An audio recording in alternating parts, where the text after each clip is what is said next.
Hey everybody, it's Tim Van Orden coming to you from the Bald Mountain Trail in Bennington, Vermont. And I'm making this video because it's a rather special day. It's the total eclipse, which happens once every 99 years or so. And I want to whip up a little metaphor about this in relation to what I'm doing right now in this whole process of a mind in motion. Because our darkness, the thing that challenges us, is usually invisible because there's so much brightness coming from the world around us, coming from culture, coming from technology, constant Facebook updates and games and online entertainment and news media and food available in every shape and form at all hours of the day. You can have dessert at every meal now and you never really have to wait long to get it.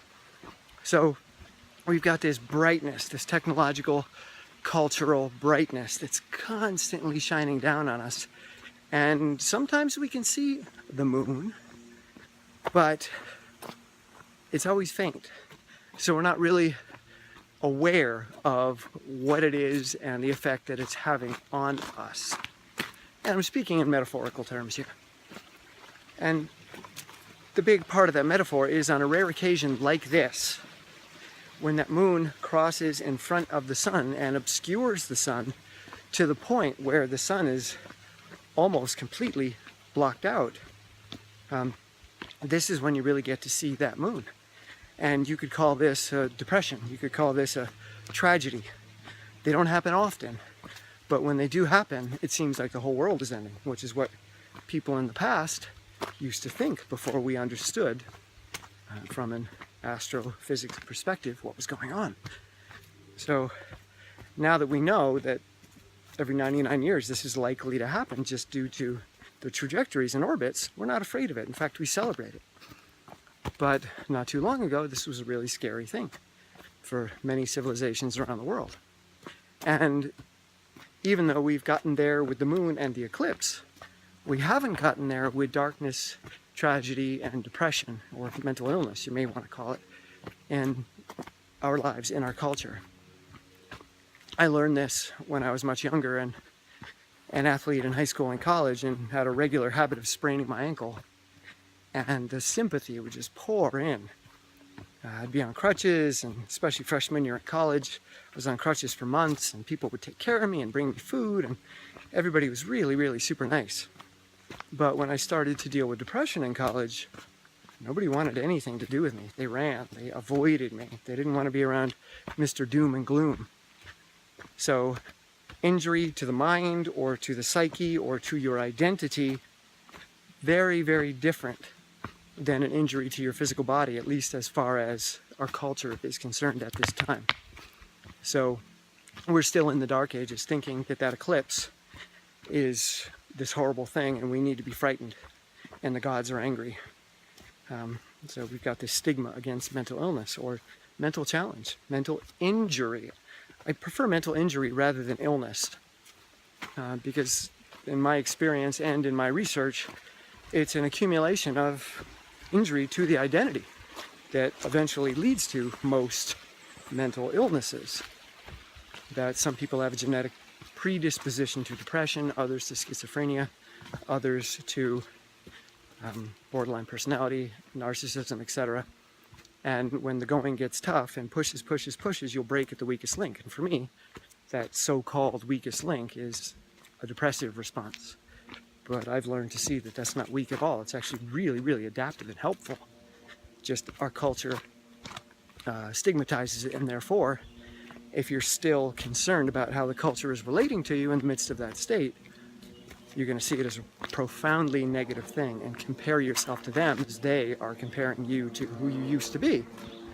Very unhelpful. So back to the eclipse.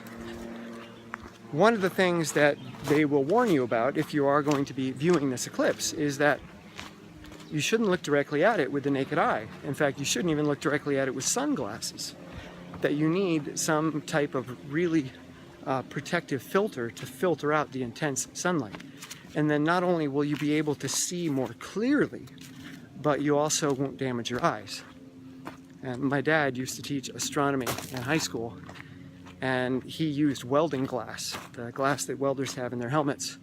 So he's got some welding glass that we're going to be looking through today to view it, and it allows you to see things much more clearly because you're reducing that sun. And how this applies to depression is that a tragedy has happened, something broke, something gave out, and we're now really aware of it. Finally, we got an awareness of that thing that's been in the background the whole time. The moon has been going around us the whole time, but we're rarely aware of it. And often, at night, certain times of the month, that moon is lit up and we actually celebrate. And we're like, oh, look at the moon, it's beautiful. But this is actually the thing that is most challenging about our narrative or about our identity. And you'll hear people say, well, take me as I am, love it or leave it. I am who I am, I'm not going to change for anybody. I don't care what anybody thinks. And there's this American sense of pride around this idea, this individualistic celebration, which I think is really, really dangerous because we are group creatures. We're not supposed to be individuals. We have brains that are finely tuned to the social environment, and that's a good thing. That's why we're still here. That's why we dominated other species of hominids and other species of animal. Because of our ability to connect and collaborate and to share knowledge and incrementally expand upon that knowledge and then be able to pass it on. That's unique. So most people are going to see their moon as their good quality. In fact, in most of our movies, we celebrate sociopaths, we celebrate badasses, we celebrate violent, dominant people. We celebrate bank robbers, we celebrate hitmen, we celebrate people that are antisocial. We celebrate people with challenges. We listen to music that's all about the inability to deal with one's emotions. I mean, so many songs are about just the complete lack of awareness of the human emotional palette and what emotions are and how to work with them. You know, so you've got all these songs, people wailing and screaming and calling each other names and why did you do this and since you left me and da-da-da-da. It's our whole culture is full of it, and these are our moons. We love these songs. We love watching movies, horror movies, movies about heartbreak, etc., action films where 500 people get killed and we just move on to the next person and kill them and move on to the next person. So we're celebrating our moons in this culture to some degree, but we also shun them at the same time, and this is the paradox of current civilization, that we celebrate the sociopath bank robber and we make movies about them. But if you are the sociopath bank robber, well, the law says that that's not good and we're going to do what we can to catch you, stop you, put you in jail, or if we have to, kill you, terminate you. And if I happen to be one of the people that you stole money from, well, then I'm not going to celebrate you at all. So we celebrate these fictionalizations, or we romanticize these fictionalizations of really bad qualities. But then when those qualities actually show up, we shun them and we turn away and we say that's a bad person. That person stole from us. Nobody's celebrating Bernie Madoff right now. But you could make a movie where the guy gets away with billions of dollars and he lives happily ever after. And there's a lot of movies like that, you know, the grand heist movies. And we celebrate those people and we love the life on the Greek islands that they've created at the end of the movie. But that's Bernie Madoff. So we've got this paradox of what the moon represents. But during the day, when the sun is out, we celebrate the sun and not the moon. The moon has its place when the sun is down. But when the sun is up, we go towards all things bright and shiny in our culture. And we go towards coping mechanisms and going to whatever fix is going to help us out. And here suddenly this moon is blocking that. And it's like, dude, why are you being such a party pooper? Look around. It's a beautiful sunny day. It's summer. And you're depressed. Stop it. What's wrong with you? Just get over it. Just quit it. Why are you putting the moon in front of the sun? I don't want to hang out with you. I want to look at the sun. I don't want to be rained on by your cloud of gloom. Or I don't want my sun to be blocked out by your moon. So get away from me. So we become isolated. So again, back to this eclipse. you want to look at that moon. You want to look directly at it. But if you do look directly at it, it's going to hurt. It's going to blind you. It's going to do damage. And in life, we can't directly confront our darkness. We can't directly confront the competition in our brain. We can't directly confront our urges and drives that compete with what we would call reason and our aspirational goals, or Freud's superego.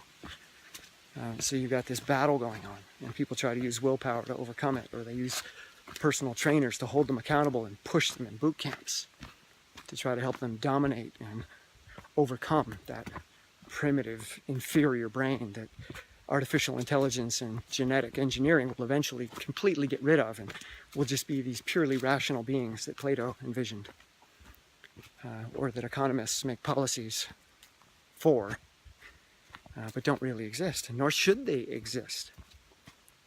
So we want to look at that moon, but we can't look at it directly.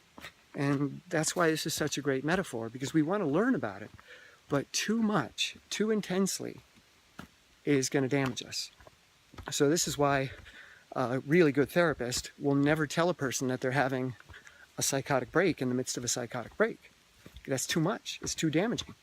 Because to the person having the psychotic break, it feels real. It feels like life.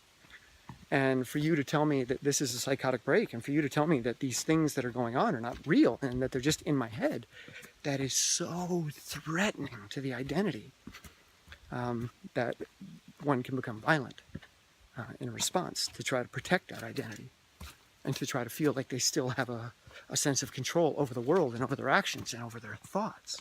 But that's illusory anyway. It's just not so obvious until you have a psychotic break. So the therapist is not going to say, hey, look at your moon with this ring of super bright sun around it. They're not going to do that. They're going to say, here, put on these really, really thick protective glasses. Or here, take this welding glass and put it in front of it. And that is going to reduce the amount of light that is coming around, because it's the contrast that's so dangerous. It's the contrast between the light of culture and the light of all your friends who are just happy-go-lucky and having a great time, and the darkness of that moon. And we don't get to see that contrast until they're superimposed over each other. And then the contrast is so great that it's threatening, damaging. So we want to look at it in thin slices. We want to reduce it. And you could take this even further and use an MRI metaphor, where the MRI machine is doing tiny, tiny micro slices of whatever it's studying. Jing, jing, jing, jing, jing, jing. Moving hundredths of a millimeter at a time, taking pictures. So you could say, well, we're going to look at the light in this frequency. So this glass is going to block out white light, so we can get the overall picture right now. And then we'll look at it through another piece of glass that blocks out certain frequencies of blue light, and then red light, and then green light. And we can break it down to see the spectrum of that darkness and of the light that surrounds it, and reduce that contrast. And that's the safest way to look at your moon when it's blocking out your sun, or when you're in a state of depression. And when you can do that, then looking at an eclipse becomes an exciting thing. And for me personally, again, my brain tends towards depression. That's the brain I've got, but that's not a problem for me. It doesn't stop me. It doesn't ever stop me anymore. I'm always out running up mountains and doing all kinds of really intense, powerful things, but starting usually in a state of depression, or going into a triggered depression at some point during my day, or most days, and then breaking it down, unpacking it, looking at different frequencies one at a time, not looking at the whole thing all at once, because then that whole thing all at once looks like life. My life sucks. My life is ending. My life is falling apart. Whoa, that's too much. Let's unpack that. Let's look at one tiny slice. Zing! And what does that tiny slice say? Well, I just got a tax bill that is a lot of money, and that's going to put some significant constraints on my ability to do things. Okay, well, that's not life falling apart. That's, you got a tax bill. Okay, great. So we can look at that, and then we can become creative in ways to deal with it, so that we don't need to have depression become something that levels us that we can't get back up from, because society is not lending a helping hand. For the most part, the best thing you're going to get from society is drugs, and say, okay, yeah, all these things are legitimate. Your environment is challenging. Your identity is challenging. Yeah, that's all true. But here, just take this drugs and keep going on in the context of a life that is not working. But just take the drugs so it won't bother you anymore. But keep engaging in that life. But you won't notice, which is essentially what morphine does too, or heroin. It doesn't stop pain. It just stops you from being bothered by the pain. You still feel the pain, but you just don't care anymore. So that's essentially what pharmaceuticals do as antidepressants. You're able to be in a better mood because, yeah, my life sucks, but I just don't care. And therefore, why address anything? Why make any changes? Why break it down and look at the components and see what can be addressed, where I can take tiny incremental steps, where I can make some improvements, where I can grow and evolve and become less fragile, or what relationships I need to end, or what relationships I need to transform. But you can't do that unless there's a selection pressure, which is how evolution works. Whenever there's a pressure, then selection increases. So when times are really good, there's a lot of diversity of species.